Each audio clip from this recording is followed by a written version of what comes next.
Hi, I'm Max Brantley with the Arkansas Times on Tuesday, July the 21st. National Guard recruiting centers in Arkansas are closed today. There are 9 of them, and they're going to be temporarily relocated to the some 60 Guard armories, the closest ones in Arkansas, under orders from Governor Asa Hutchinson. He's followed in the footsteps of some other governors around the country in stepping up security at Guard facilities because of a perceived threat that follows the shooting in Chattanooga. There have been a couple of shootings in history at recruiting centers in the United States. One was in Arkansas 6 years ago. People are understandably nervous.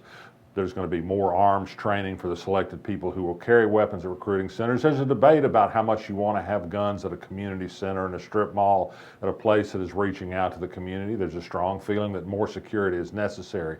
I do think this raises a question that followed the arming up of airports and ports after 9/11 is how far do we go with security? How much is security is really needed in relation to the risk? And if we arm at every place a shooting happens, when the next shooting is at a different sort of place, what then? I don't know that we've fully come to grips with the question, but I know fear is a powerful motivator. Interesting national development. Yesterday, the United States resumed diplomatic relations with Cuba after an absence of more than 50 years. Embassy was opened in Washington. Interesting split in the Republican senators from Arkansas. Senator John, who normally are together on just about everything.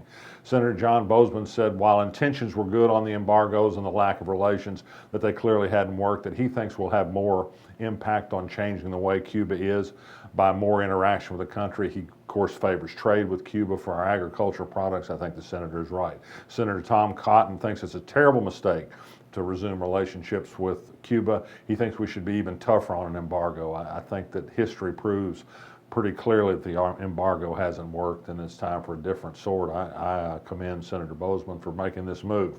The 8th Circuit U.S. Court of Appeals heard this week from plaintiffs in the lawsuit over same-sex marriage. They won the federal district court case. The state has said since the U.S. Supreme Court has ruled that case should be dismissed as moot. The plaintiffs say no, not at all, that case should be affirmed. Christine Baker should be upheld for her decision that the ban was unconstitutional, because who's to say the state won't renege on its promise to uphold the law without a court order over its head?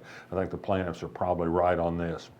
More than 260 businesses in Fayetteville have signed a pledge saying they will not discriminate against gay people and that they support an ordinance that guarantees civil rights protections to gay people and to people of different gender identities.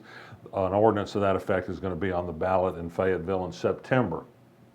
Unemployment rate in Arkansas dropped a little bit in June. There's a small piece of good news for you.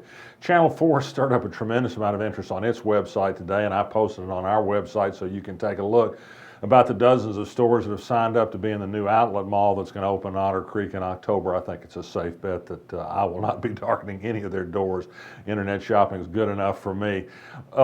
Pretty good video just posted on the web. Mike Huckabee, campaigning in Iowa, was challenged by a questioner, a very polite young man on a campaign stop, about how he squared some of the things he said about helping the poor, about death penalty and those sorts of things with some biblical injunctions about serving the poor and about thou shalt not kill. But the funny thing was he quoted Leviticus, which seems to say men are supposed to have beards, not to be clean shaven like Mike Huckabee is. And how does he defend that? So it was a pretty good exchange, the kind of thing that you're sometimes surprised about on the campaign trail.